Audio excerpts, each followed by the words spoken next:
Greetings, survivors. This is Ian, the main narrator of the Infection Free Zone team, and today I'm going to share some gameplay with you.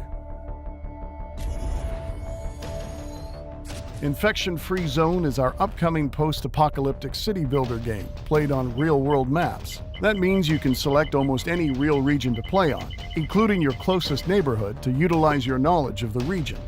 It all starts with choosing the perfect location for your HQ. This is the center of your operations and the living place for the core citizens. It's also your first major warehouse, where all the obtained resources are going to be stored. What's the main difference between Infection Free Zone and other city builder games is how new buildings are constructed. Instead of building them from the ground up, we rather adapt existing buildings for new needs, to create shelters, warehouses, production buildings, and so on. Still, even if you don't have to build your zone from nothing, you need certain resources to conduct the adaptation. Remember, 10 years have passed since the infection started, and many structures are ruined. Your citizens have to replace certain broken parts, but also need to reinforce the whole thing so it will allow some protection against the infected. Your citizens divide into two categories: civilians and squad members. Civilians are meant to be your usual worker units that help with gathering resources, adapting buildings, and building new ones from scratch. In later stages of the game, civilians are also taking more important roles upon themselves, like conducting research, which opens a whole new world of possibilities for you. Squads are there to fight for you and to explore the unknown. You'll want to equip your squad members with whatever weapons and firearms you have available, and look after their safety. Especially at the beginning, their value cannot be overestimated. In the early game, your squad members are going to scavenge all the nearby buildings next to your zone and clear any potential threats. Until you find a reliable way to manage the whole food production chain, all you have left is to search every corner of those nearby abandoned buildings and pray that the next can of food you find won't be spoiled. Every building on the map has its data taken from the OpenStreetMap database, including its original purpose. Therefore, if you know where the groceries are, you have a higher possibility to find food there. And if you know where a gun shop or police station was, it'll be a good place to look for weapons, and you're going to need them a lot. We're on the move. Always watch the clock, because when night comes, the time of the infected starts.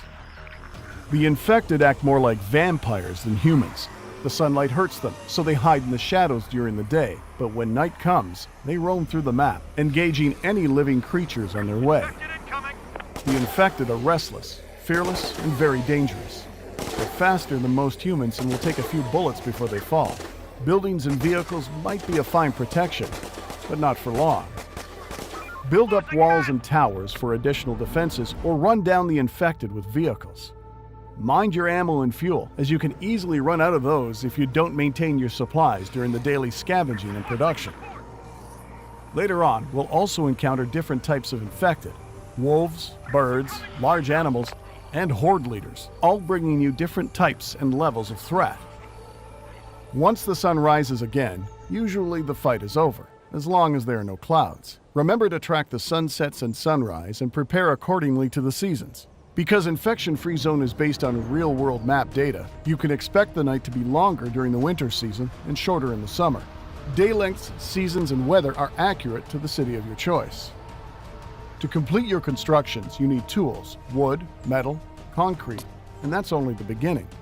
Most of the time, your citizens will gather those resources from nearby parks or other buildings that need to be deconstructed or demolished. Your citizens also require you to provide them with food. At first, it's going to be the canned food that we will find, but later on, we want to build farms, gather grain, and turn that into food. Apart from scavenging and settlement construction, you also operate a radio. This is how your squads will contact you, and how you also receive calls from outsiders. It all starts once you build a larger antenna that can both send the invitations and receive distant transmissions. For example, you'll receive a call for help request from some distant location. There are survivors who want to join your zone and ask for the specific location of your settlement. Are you ready to trust them? And is that even a good idea? In the best case scenario, you'll obtain new citizens, and your community will grow. At worst, you can expect an ambush. Desperate times create desperate people, and desperate people are ready to kill to survive. Well, that's what we wanted to show you in this quick gameplay overview video. There's a lot of new things coming to the game. We have interesting storylines in the works, the law system, the research system, and the expedition mode, which is going to allow you to discover the areas outside of your closest neighborhood and travel to distant, real-life locations. We hope you enjoyed seeing a sampling of all the current game mechanics. Infection-Free Zone is launching in the middle of next year, although that date is still subject to change depending on the playtest feedback from the community.